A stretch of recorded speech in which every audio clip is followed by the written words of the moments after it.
Sejak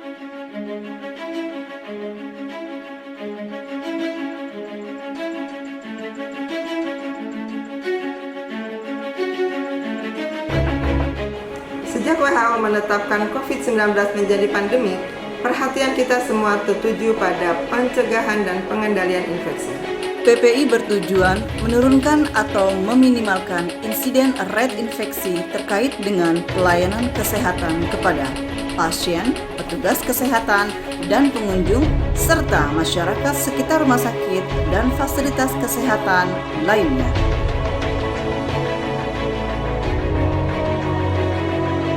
Dengan memahami konsep pencegahan dan pengendalian infeksi, diharapkan petugas kesehatan dapat berperilaku hidup sehat, mencegah penularan penyakit, menggunakan APD secara tepat guna, serta upaya-upaya lain dalam pencegahan penularan, hingga petugas kesehatan dapat menjadi panutan dan sumber informasi edukatif bagi tenaga kesehatan lainnya dan masyarakat sekitar.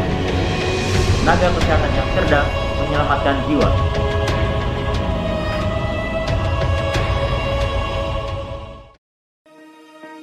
Virus corona adalah virus RNA berukuran 120 sampai 160 nanomikron. Pada manusia dapat menyebabkan penyakit saluran pernafasan, mulai dari gejala ringan seperti flu hingga fatal yang menyebabkan kematian. Sejak 2019, coronavirus menjadi penyebab utama infeksi saluran pernafasan di Wuhan. Kemudian menyebar menjadi epidemik di seluruh Cina dan kemudian menjadi pandemi setelah mengenai seluruh negara-negara di dunia.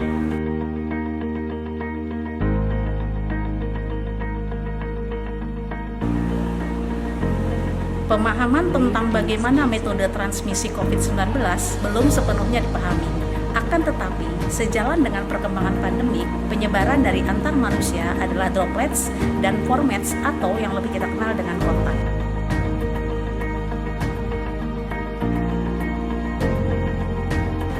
Virus corona dapat hidup di aerosol selama 3 jam, pada plastik dan stainless steel selama 72 jam, pada tembaga selama 4 jam, pada cardboard selama 24 jam.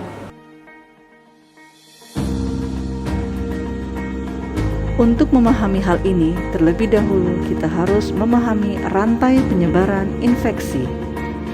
Infectious agent, dalam hal ini virus corona, yang hidup di dalam tubuh manusia, dapat meninggalkan tubuh manusia melalui portal of exit, yaitu mukosa membran dan kulit yang tidak utuh.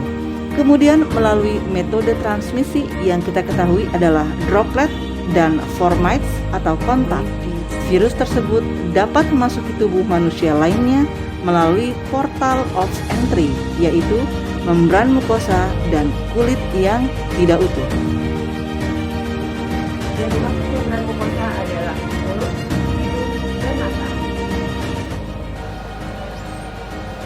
Sehingga dengan memakai masker dan Google atau face shield, berarti kita sudah melakukan salah satu upaya memutus rantai penularan infeksi tersebut. Droplet terjadi pada saat pasien yang terinfeksi batuk, bersin, atau berbicara. Jarak droplet infection tidak melebihi 2 meter dan tidak melayang-layang di udara. Dengan menjalankan etika batuk dan bersin, serta physical distancing seperti menjaga jarak pada saat mengantri, di dalam lift, ruang makan, dan lain-lain, maka salah satu upaya lain mencegah infeksi sudah kita lakukan. Formats adalah pada saat seseorang menyentuh permukaan atau benda yang terpapar oleh virus corona dan kemudian menyentuh mulut, hidung, wajah atau mata orang tersebut. Secara tidak sadar, manusia menyentuh wajahnya sendiri sebanyak 2.000 hingga 3.000 kali dalam sehari. Akan tetapi, penyebaran virus corona dapat menjadi airborne pada saat petugas kesehatan melakukan tindakan sebagai berikut yang kita kenal sebagai aerosol generating procedure, seperti intubasi, ventilasi, tracheostomy, CPR, bronkoskopi. Sehingga pada saat tindakan tersebut maka diperlukan pelindung mulut, hidung yang dapat menahan partikel kecil seperti N95. Berdasarkan panduan WHO mengenai rasionalisasi penggunaan APD pada 6 April 2020, pembagian APD berdasarkan setting, tipe personel, dan aktivitas masing-masing personel. Pasien dengan gejala COVID-19 atau terkonfirmasi COVID-19 harus memakai masker beserta instruksi pemakaiannya. Masker N95 atau respirator lainnya hanya digunakan pada saat aerosol generating procedure. Khusus untuk tindakan tersebut, petugas harus menggunakan respirator, pelindung mata, sarung tangan, dan gaun. Apron dan coverall dipergunakan apabila gaun tidak tahan air.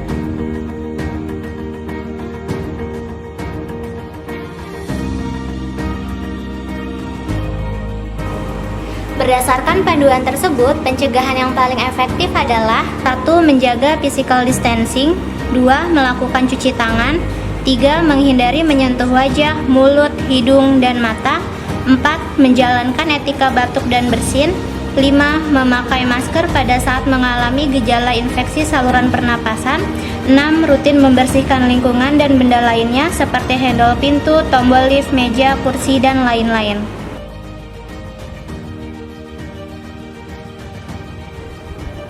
Penggunaan APD hanyalah salah satu dari sekian banyak protokol pencegahan.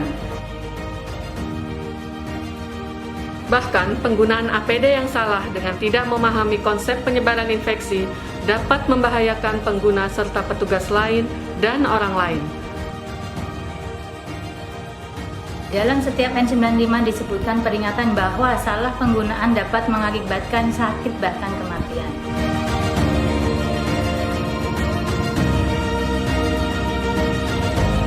Penggunaan sarung tangan hanya diperbolehkan pada saat melindungi pasien secara langsung. Kemudian sarung tangan dilepaskan diikuti dengan prosedur cuci tangan.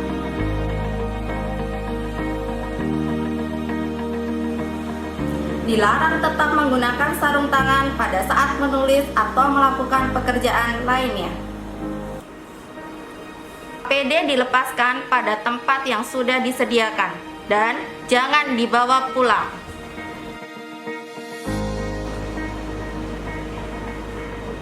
Tips bagi kita selama era pandemi. 1. Jaga kondisi tubuh tetap prima. 2. Segera periksakan diri jika merasa sakit. 3. Makan makanan yang bergizi dan cukup minum air putih. 4. Terapkan social dan physical distancing. 5. Jangan lupa memakai masker di area publik. 6. Biasakan mencuci tangan, memakai air mengalir dan sabun. 7. Hindari stres, karena stres bisa menurunkan imunitas.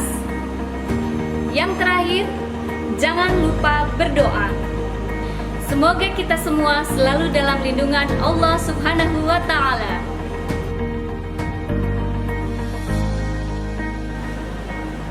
Terima kasih.